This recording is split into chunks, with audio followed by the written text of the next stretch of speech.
بسم اللہ الرحمن الرحیم، السلام علیکم ورحمۃ اللہ وبرکاتہ۔ کل ملک پاکستان میں ایک اور المناک واقعہ رونما ہوا ہے۔ یہ واقعہ اس وقت درپیش آیا کہ جب عمران خان کی تینوں بہنیں سڑک پر موجود تھی، یعنی فیکٹری ناکے کے سامنے دھرنا دے رہی تھی اپنے بھائی سے ملاقات کے لیے۔ وہ ان کا کہنا تھا کہ پچھلے 3 ہفتوں سے عمران خان کو قید تنہا میں رکھا گیا اور کسی سے ملاقات کے لیے بھی نہیں موقع دیا جا رہا، کسی سے ملاقات نہیں ہو پا رہی، تو اسی وجہ سے انہوں نے دھرنا دیا۔ اور آپ کو بتاتے چلوں کہ یہ دھرنا اراؤنڈ 9 گھنٹے سے زائد جاری رہا اور وہاں پر بیٹھے ہوئے تھے سڑکوں پر۔ اس کے بعد حکومت کی جانب سے ان پر پانی پھینکا گیا روڈ کے اوپر تاکہ وہ اس پر نہ بیٹھ سکیں۔ آپ کو بتائیں سردی زیادہ ہوئی تو اس کی وجہ سے انہوں نے کہا کہ یہاں پر آپ نہیں بیٹھ سکتے، تو انہوں نے پانی پھینکا تو وہاں سے اٹھ کر فٹ پاتھ پہ بیٹھ گئے۔ جب فٹ پاتھ پہ بیٹھ گئی تو رات کے غالباً 12 کے بعد یہ ہوا کہ وہاں پر لائٹس جو تھیں ارد گرد کی لائٹس کو آف کرا دیا گیا۔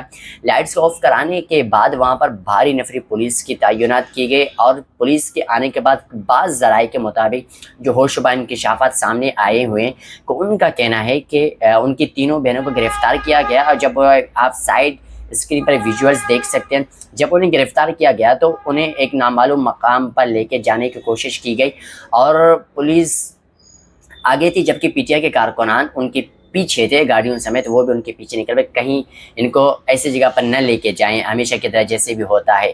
بہرحال تو جب رات غالباً 2 سے 3 بجے کے دوبارہ ایک خبر سامنے آئی کہ انہیں رہا کر دیا گیا، ان کو کسی جگہ پر چھوڑ دیا گیا ہے، اور وہاں پر بھی عمران خان کے انٹرویو سامنے آئی کہ انہوں نے کہا کہ ہم منظم احتجاج کر رہے تھے، ہم سے ملاقات کرائی جائے، ہم کوئی نظم و ضبط یا ڈسپلن کی خلاف ورزی نہیں کر رہے تھے، لیکن اس کے باوجود ہمارے ساتھ یہ سلوک کیا گیا۔ اور انہوں نے کہا کہ یہ جو ان کی بازیابی ہوئی تینوں بہنوں کی، اور ایک ذرائع کے مطابق یہ بھی کہ ان پہ تشدد بھی کیا گیا۔ اب یہ اس میں تشدد میں کتنی سچائی ہے کتنا جھوٹ ہے اس میں ہم کچھ نہیں کہہ سکتے۔ البتہ یہ ہے کہ انہیں گرفتار کیا گیا تھا، لیکن پھر علامہ راجہ ناصر کی محنتوں سے انہیں دوبارہ بازیاب بھی کرایا گیا۔ اس کے بعد آج صبح کچھ لمحے قبل ایک ٹویٹ سامنے آئی سہیل افریدی کی، تو انہوں نے کہا کہ ہمارے بہت سے M N As, M P A اور دیگر کارکنان کو دھمکی آمیز خبریں موصول ہوئی ہیں اور اسی کے ساتھ ان پر تشدد بھی کیا گیا۔ اب عورت کارڈ سیاسی کارڈ نہیں چلے گا،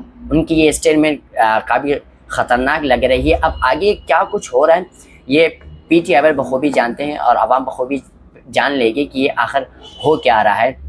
ہمیشہ ہم نے دیکھا ہے کہ جب پاکستان میں تھوڑا سا بھی امن کی کوشش کی جائے تو سرفراز نے یہ بھی کہا کہ ہم چاہتے ہیں پیس، لیکن اگر اس طرح کے حادثات ہمارے ساتھ ہوں گے، اس طرح کے واقعات ہمارے ساتھ ہوں گے تو پھر ہم امن نہیں چاہیں گے۔ اس طرح کے ان کے کچھ اسٹیٹمنٹس تھے۔ تو اب آگے کیا ہونے جا رہا ہے یہ آج ہی پتہ چلے گا۔ انہوں نے کہا کہ آج 2 سے 3 بجے ہم کانفرنس کریں گے تو اس میں بہت سی نئی اپڈیٹس بھی آئیں گے، تو وہ آپ کو انشاءاللہ ہم اپڈیٹ دیتے رہیں گے۔ تو سمجھ نہیں آ رہا ہے اس وقت پاکستان کو کون چلا رہا ہے، پاکستان میں کیا ہو رہا ہے، اس کو کیسے مزید بہتر کیا جا سکتا ہے۔ ایک جانب جب 27 آئین ترمیم کا یہ رولا ختم ہی نہیں ہوا تھا کہ دوسری جانب سے یہ دوسرا آ گیا، اور آلریڈی آپ کو بتایا کہ پی ٹی آئی والے جب کسی چیز کے پیچھے پڑ جاتے ہیں تو وہ سب کچھ بھول جاتے ہیں کہ ہم کس کے ساتھ کیا کر رہے ہیں۔ ایک تو الگ بات ہے کہ ریاست کے ساتھ آپ لڑائی نہیں کر سکتے، لیکن سامنے والے جو ہیں کارکنان ان کا بھی کچھ پتہ نہیں چل رہا ہے کہ وہ ان فیوچر کیا کر سکتے ہیں۔ بہرحال مختصر سی اپڈیٹ سے تو سوچا آپ تک یہ اپڈیٹ پہنچاؤں۔ اور دوسری ایک نیوز یہ بھی کل سے ہی آ رہی ہے کہ سابق سینیٹر مشتاق احمد خان نے پی ٹی آئی کو جوائن کر لیا، اور کل ایک اہم کانفرنس کیا گیا راجہ ناصر کے ساتھ، اور میں نے اپڈیٹ فیس بک اور ٹویٹر پہ دے دیا تھا کہ ان کے ساتھ جوائن کر لیا۔ اب ان فیوچر سینیٹر مشتاق احمد صاحب پی ٹی آئی کے لیے کیا رول ادا کرتے ہیں، کیا کردار ادا کرتے ہیں، اور کیا کچھ نیا ہمیں دیکھنے کو ملے گا یہ انہی کو پتا ہوگا۔ لیکن کل کی جو کانفرنس انہوں نے کی وہ بہت ہی خطرناک کانفرنس ہے، جنہوں نے سنی ہوگی شاید ان کو اندازہ ہوگا، لیکن میں نے وہ کانفرنس سنی، بہت ہی خطرناک انہوں نے باتیں کی ہیں۔